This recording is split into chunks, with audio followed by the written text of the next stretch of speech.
Isang pagawaan ng suman sa pinagbuhatan sa lungsod ng Pasig ang inireklamo sa investigador ng bayan pagka rumiribig kasi ng lugar.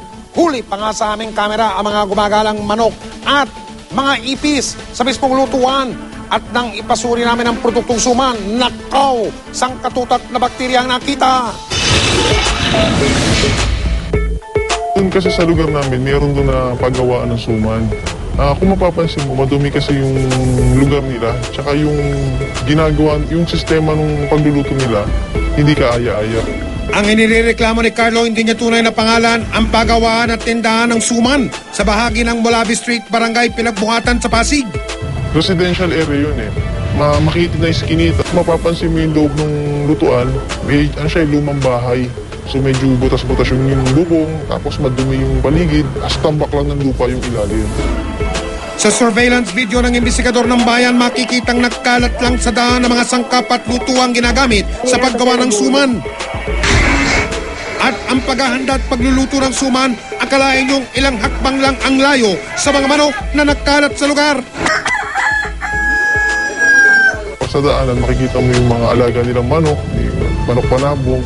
So yung mga dumi nun, hindi nalalayo dun sa mga niluluto nilang suman. Pero bukod sa mga manok, may katabi ring maruming labada ang dugyot na lutuan. Sa dumi at gulo ng lugar, mapapaisip kayo kung pagkain ba talaga ang ginagawa roon. At ang mga nagluluto ng suman, abay, hindi pa wastong kasuotan. Yung iba ito, naka-shorts lang, walang damit pantaas, toys na pawis. Sa isang lugar na paggawa ng pagkain, dapat dyan malinis eh. Para matiyak ang kalidad ng sumang itinitinda sa lugar, aming ipinasuri sa isang laboratorio ang sample ng sumang ginagawa roon. Para po sa standard plate count, ang result po niya is TNTC or too numerous to count. Ibig pong sabihin nun, masyado pong marami yung bacteria na nakita natin dun sa suman. Ideally, dapat po negative po talaga siya, wala po siyang count. Since food po yung sample natin, hindi po siya fit for human consumption. Kasama ang ilang kinatawan ng Pasig Sanitation Department at City Environment and Natural Resources Office. Pumunta ang investigador ng bayan sa inireklamong pagawaan ng suman.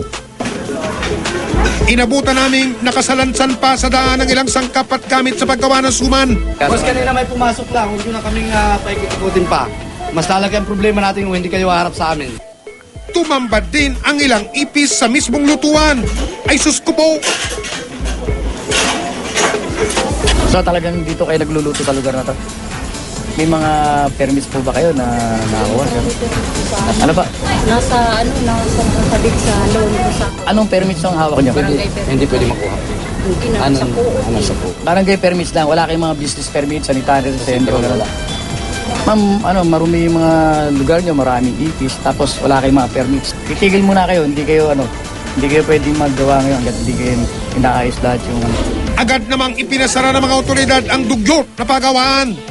Hindi maganda yung lugar ng lutuan nila. Pinaayos namin, sabi ko, hindi sila pwedeng mag-operation, stop operation muna sila. Mamonitor namin lagi na para talagang makakita namin kung hindi siya mag-operation. Hanggat di sila kukumplay sa lahat ng sinabi namin. Baguhin na lang namin. Eh, sa tingin niyo ba malinis yung gawaan niyo ng suman? Kasi yun, hindi naman kasi makita.